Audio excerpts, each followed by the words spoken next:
So, allow me to say hello to you. I don't know if it's morning, evening, or afternoon where you are. Here it is past 11 p.m. on May 18th, and I wanted to do something that's been in my heart for a long time. If you're like me, you go through your days and your weeks, and especially during this pandemic, those days and weeks seem so long. And it seems like if you could just get 10 minutes in your day to reach for something positive, something re-energizing, another perspective that's bigger than what's in front of you, you can just get through to that next moment. And it's been on my heart for some time to share. And tonight I'm doing just that. I don't know how it's going to go. I don't know who you are, who's viewing this, but I am praying that this can be helpful to you and this can be healing to you in wherever you are and whatever you're dealing with. And I want to talk about the story of Joseph. Now, whether you read the Bible, whether you're a Christian or you believe in some other faith, I think the story of Joseph in these moments are exceptionally powerful because they mirror in so many ways and parallel what we're experiencing today. So 10 minutes, I'm gonna get in and out of here, and hopefully this is helpful to you. So let's think about this. 2020 is a year that at some point, back in the day, we were looking at this like this was going to be the Jetsons year, right? There was going to be some kind of Tron alternative, futuristic reality that cars are flying around and floating, and this is just a new world and a new civilization, right? And the media and the movies certainly help with our imagination of what 2020 was going to be. But even if you just think in more recent years, just a year ago or months ago, we all, on some level or another, had hope and aspirations for 2020. We were hoping to advance on our jobs. We were hoping to make more money. Some were hoping to get married. Some were looking to buy their first home. Some were looking to finish college and to attain degrees and licenses and all sorts of different things. And man, 2020 came, and it seems like just when things were in rhythm, it was completely disrupted, and the world, literally the world that we knew, turned on us, right? Circumstances just completely went from hopeful and having potential to maybe what seems to be desolate. This was the story of Joseph as well. Joseph was a young man who was a dreamer. At 17 years old, he was gifted with dreams. And in these dreams, he saw himself exalted above his brothers and above his parents. And the interesting piece of it is maybe he was a little naive and young and immature, or maybe he was just needing some support and affirmation. But Joseph ended up sharing his dreams with his brothers, and his brothers did not appreciate it. He shared with his father. His father was not excited and was frustrated with Joseph over his dream. Joseph found himself out of favor with his brothers.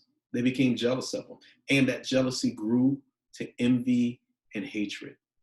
So long story short, as the story goes, and you can read this is Genesis, the 37th chapter. You find Joseph and his brothers away from home, and his brothers plot to kill him. They get a hold of Joseph, and one of the brothers step in. They say, you know what, we're not going to kill him. Let's just throw him in this reservoir, this underground reservoir that's normally containing rainwater. Let's throw him in this empty reservoir and let's leave him for dead. They do that. Joseph is captured by his own brothers, thrown in this underground reservoir and left for dead. The dreamer is in the dark. The dreamer is in isolation. The dreamer, in many instances, many ways of thinking about it, this dreamer is quarantined. Joseph didn't know if he was going to live or die. He didn't know if he was going to see his family again. And he certainly didn't know if he was going to see any of his dreams come true. Sounds like us, right? So as the story goes, Joseph's brothers decide that they're actually not going to leave him for dead. They're going to sell him into slavery. So they return to this container. And again, think about this. This container normally contains life, right? It contains water for agriculture, for people, for livestock. And it happens to be completely empty. It happens to be the exact opposite of its purpose. They return to that container where Joseph is left for dead, this container that now seems to be a prison. And they retrieve Joseph and they sell him into slavery. So believe it or not, Joseph was a little bit better off because at least he was alive as a slave. Then he goes into another country and a new land and new culture, new customs, new language. He's in a different circumstance that he's ever found himself in before, but things continue to improve for him gradually. Joseph ends up being a servant and he ascends.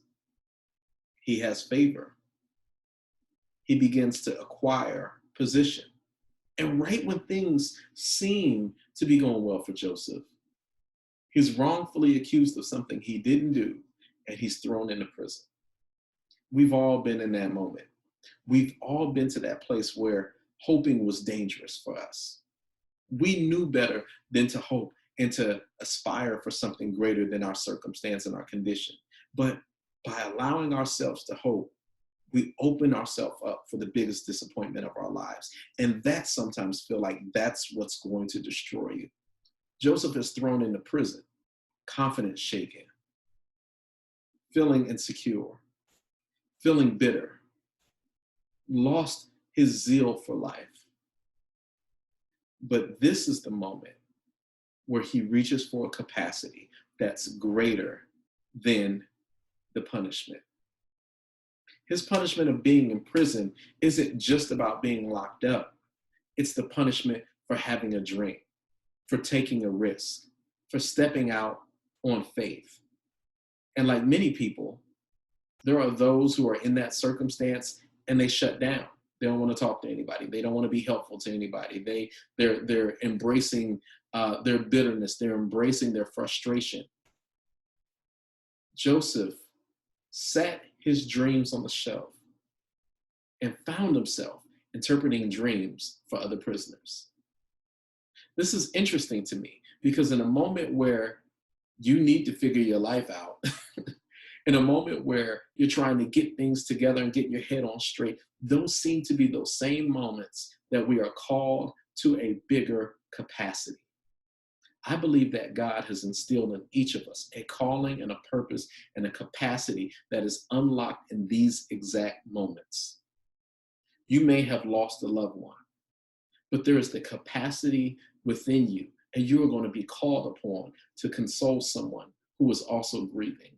You may be sick yourself, not feeling well, but there is a capacity, and you will be called on to console and comfort someone else who is sick. You may be struggling for food or groceries, but there is that senior citizen that lives in your building, that lives down the block, across the street, that you can go check on to see if they need someone to carry their groceries, someone to cook for them, someone to shop for them. You may be struggling with your children at home, and you are frustrated and at your wits' end trying to work, trying to teach your children, trying to keep them on pace with school. But you may have uncovered some worksheets and some online resources, and you can be helpful to the next parent. You may have lost your job. You might be laid off. You may have been fired altogether, but you can help someone with their resume. You can help someone with their job search. You might even have the connections and relationships to help someone else get a job. But I'm saying in these moments, this is the time where we reach for the greatest capacity that we have. This is the time when Joseph was unselfish. And as opposed to fixating on his dreams and the destruction that seems to have overtaken his life, Joseph pivoted and he helped someone else with their dreams and circumstances. I'm just simply here sharing and encouraging with you, telling you, and I believe this in the bottom of my heart, in these times, let's reach for that capacity to help. Let's think about others. Let's reach for that strength and that courage to really walk in the callings that God has put on our life. And that is to be a servant to others. That is to be a citizen of this world. That is to be a help to people who need help. That is to be strength to people who need strength. And I guarantee you're going to find yourself like Joseph, because the outcome of Joseph's story, he was released from prison. He was promoted. He advanced far above what he ever achieved in his life. He saved a whole country from famine. And a matter of fact, his brothers who left him for dead and then sold him into slavery, those brothers who plotted to kill him, he was able to save them from famine. And I believe that's going to be the exact circumstance that we face. But we got to reach for that capacity. We have to reach for our compassion. We have to reach for that calling that God has placed in our lives. And when we do that, that's when we're going to see ourselves accelerating beyond the circumstances that we're facing now, and truly making ground for that purpose and that calling and those achievements and that purpose that God has really, truly laid out for our lives. I hope that this has been helpful to you. I didn't spend a whole lot of time trying to get all this stuff together and get the lights right and get the angle of my makeup and all that stuff right. But I certainly wanted to share what was on my heart, and I will take some additional opportunities to share some other moments with you. And again, I encourage you, keep your head up, keep smiling, lift somebody else up, because we're all going to get through this. I'll talk to you all again soon.